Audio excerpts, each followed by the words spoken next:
Yes, but I think that what we get there's a trap that I think relatively new investors fall into is that you can sort of see something, buy something like it, it goes down, buy more of it, and suddenly it's far too big a proportion of your portfolio.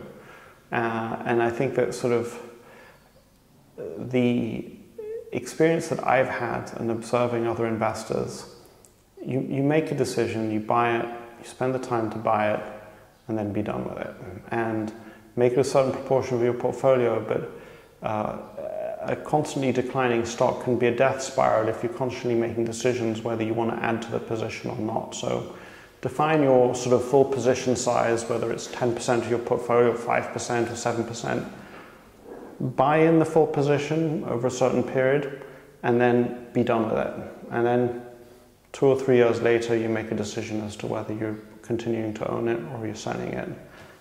So perhaps part of the wisdom that I think that I'm trying to touch on and I'm reaching for, which I don't think is in the book, is, and it's part of this willpower idea, try and reduce the number of decisions you make.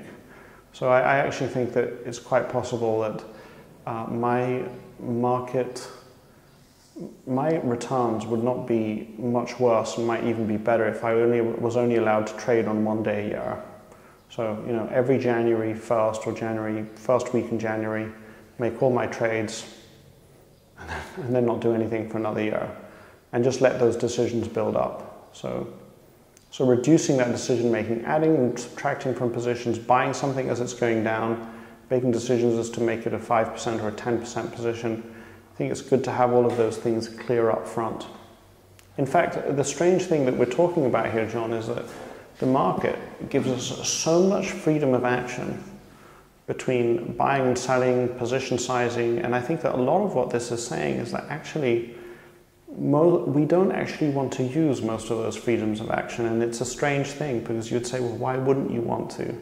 And actually the psychological benefits are so powerful that they outweigh any marginal benefit that you would get out of allowing yourself that freedom of action.